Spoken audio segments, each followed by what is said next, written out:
കഴിഞ്ഞ ദിവസം മഹാരാഷ്ട്രയിലെ താനെ എന്ന് പറഞ്ഞ ജില്ല, അതായത് നമ്മുടെ ബോംബെക്ക് അടുത്തായിട്ട് ഒട്ടനവധി ശാന്തിനഗർ അങ്ങനെയൊക്കെ ഒരു ഈ മഹാരാഷ്ട്ര ബോംബെ ബോർഡറിൽ ഉള്ളൊരു സ്ഥലമാണ് ഭീവണ്ടി എന്നൊക്കെ പറഞ്ഞ് കുറേ സ്ഥലങ്ങളുണ്ട് അവിടെ.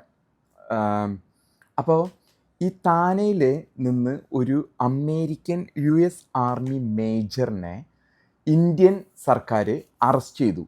ആളുടെ പേര് ജെയിംസ് വാട്സൺ എന്നാണ്. അദ്ദേഹം ഒരു ആർട്ടിലറി ഡിവിഷൻ്റെ കമാൻഡിലുള്ള ഒരു ഹയർ റാങ്കിങ് ആണ്, ഒരു ഓഫീസർ റാങ്കിങ്ങിലുള്ള വ്യക്തിയാണ് ജെയിംസ് വാട്സൺ.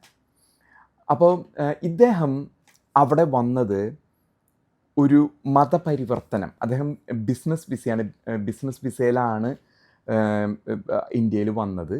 ഒപ്പം തന്നെ മതപരിവർത്തനമായിരുന്നു അദ്ദേഹത്തിൻ്റെ ലക്ഷ്യം, ഹിന്ദുക്കളെ മതപരിവർത്തനം ചെയ്യുക. ഈ ഒരു കംപ്ലൈൻറ്റ് വന്നത് രവീന്ദ്ര ബുർക്കത്ത് എന്നൊരു ചെറുപ്പക്കാരൻ, 27 വയസ്സുള്ളൊരു വ്യക്തി ആണ് കംപ്ലൈൻറ്റ് ചെയ്തത്. ഇങ്ങനെ ഒരു വ്യക്തി ഇങ്ങനെ നടന്ന് മതപരിവർത്തനം നടത്തുന്നു, പരസ്യമായിട്ട് റോട്ടിൽ കൂടെ നടന്നൊക്കെ അദ്ദേഹത്തിൻ്റെ കൂടെ ഗണപതി സർപ്പെ 2-3 ആൾക്കാരെ കൂട്ടി ഇങ്ങനെ മതത്തിനോട് കൂടുതൽ അതിലിപ്പോൾ അതെല്ലാ മതങ്ങളും ചെയ്യുന്നുണ്ട്, ചെയ്യാനുള്ള അവകാശമുണ്ട്. നിങ്ങൾക്ക് ഭഗവത്ഗീത കൊണ്ട് നടക്കാം, വേദങ്ങൾ കൊണ്ട് നടക്കാം, അവർ നടക്കുന്നുണ്ട്. യൂറോപ്പിലും അമേരിക്കയിലും ഗൾഫ് രാജ്യങ്ങളിലൊക്കെ നടക്കുന്നുണ്ട്. ഖുറാൻ കൊണ്ട് നടക്കാം, അമേരിക്കയിലും യൂറോപ്പിലും ഒക്കെ നടന്ന് അതിനെ അത് ഓരോരുത്തരുടെ ആഗ്രഹമാണ്. ആരും കൊല്ലുന്നൊന്നുമില്ലല്ലോ, അത് ഓരോരുത്തരുടെ അവകാശമാണ്. പക്ഷേ ഇന്ത്യൻ അവകാശം എന്ന് പറയുമ്പോഴും ഇന്ത്യൻ നിയമങ്ങൾക്കനുസരിച്ച് അത് തെറ്റാണ്. കാരണം ബിസിനസ് വിസയിലാണ് അദ്ദേഹം വന്നത്. മതത്തിൻ്റെ വിസയിൽ വന്നാൽ ഒരു പക്ഷേ റിലീജിയസ് വിസയിൽ വന്നാൽ ചെയ്യാൻ സാധിക്കുമായിരിക്കും. പക്ഷേ അമേരിക്കയിൽ R1 വിസയിൽ എല്ലാ മതസ്ഥരും വരുന്നുണ്ട്.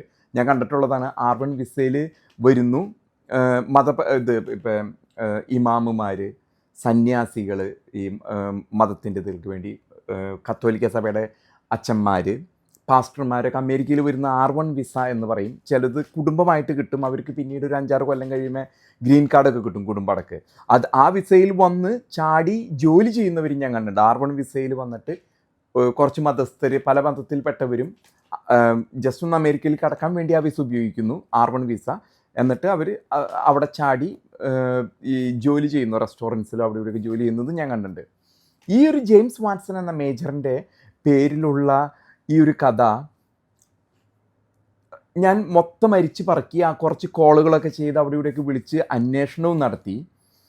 ഇന്ത്യൻ ഏജൻസികളോ അമേരിക്കൻ ഏജൻസികളോ ആരും തന്നെ പറഞ്ഞിട്ടില്ല ഇതൊരു ചാരപ്രവർത്തനമാണെന്നോ അതല്ലെങ്കിൽ വേറെന്തെങ്കിലും വിധ്വംസക പ്രവർത്തനങ്ങൾ, ഇന്ത്യക്കെതിരെയുള്ള രാജ്യദ്രോഹമാണെന്ന് എങ്ങും തന്നെ പ്രതിപാദിച്ചിട്ടില്ല.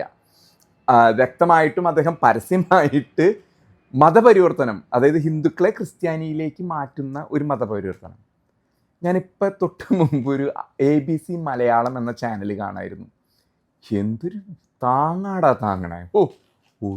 ഒരു പരിധിക്കൊക്കെ വെക്കിടപ്പാ. അവർ ഇതിനെ കണക്ട് ചെയ്ത് കൊണ്ടുവന്നത് മോദീനെ കൊല്ലാൻ വേണ്ടിയാണ് ജെയിംസ് വാട്സൺ മഹാരാഷ്ട്ര താനയിൽ വന്ന്. നിങ്ങൾ കഥ എഴുതിണ്ടാക്കാം, വാസ്തവത്തിനെയും കഥ അത് ഇത്തിരിയൊക്കെ അങ്ങോട്ടും ഇങ്ങോട്ടും കാണിച്ചുണ്ടാക്കാം.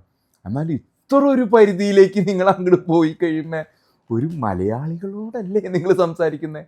അതിനവർ അവിടെ കൊണ്ടുവന്ന് ബംഗ്ലാദേശിലൊരു ജാക്സൺ ഒരു ഹോട്ടലിൽ അങ്ങോട്ട് ഡ്രഗ് അടിച്ച് മരിച്ചിരുന്നു. അയാളും എന്തോ മിലിറ്ററിക്കാരനായിരുന്നു.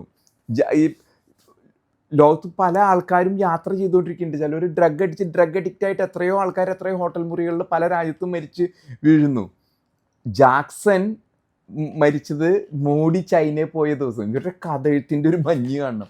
അന്ന് ഈ പുടിൻ അവൻ്റെ ഓറസ് കാറിൽ മോഡിക്ക് വേണ്ടി 5 മിനിറ്റ് വെയിറ്റ് ചെയ്തു. കയറിയിരുന്ന് അവർ 45 മിനിറ്റ് സംസാരിച്ചു. അതൊക്കെ ഇവരങ്ങോട്ട് എഴുതി ഉണ്ടാക്കണേ. എന്തുകൊണ്ടാണ് ഇത്തരം ഇതിൽ വഞ്ചിക്കപ്പെടരുത് നമ്മൾ? കാരണം ഇത്തരം ഒരു തരം താണ രീതിയിലുള്ള അവർ പത്രപ്രവർത്തനമാണ്. ഒരു ഹാസ്യ പ്രോഗ്രാമായിട്ട് വേണമെങ്കിൽ ഇതിനെ അവതരിപ്പിക്കാം, ഇതിനെ ഒരു ഹാസ്യ പ്രോഗ്രാമായിട്ട് വേണമെങ്കിൽ അവതരിപ്പിക്കാം. അതല്ലെങ്കിൽ മറ്റ് ഹാസ്യം പോലും അല്ല അതല്ലെങ്കിൽ കഥ എഴുതിയൊക്കെ ഇങ്ങനെ ഉണ്ടാക്കി വാർത്ത പോലെ മലയാളികളോട്, പ്രബുദ്ധതയുണ്ടെന്ന് പറയുന്ന മലയാളികളോട് പറയുമ്പോൾ അതൊരു വളരെ ക്രൂരം എന്ന് മാത്രമാണ് എനിക്ക് പറയാനുള്ളത്. എനിക്കിപ്പോൾ സംശയമുള്ളത് ABC മലയാളത്തിൻ്റെ ചാനൽ ബോംബ് ചെയ്യാനായിരിക്കാം ജെയിംസ് വാട്സൺ വന്നിരിക്കുന്നത് എന്ന് മാത്രമേ എനിക്ക് സംശയമുള്ളൂ.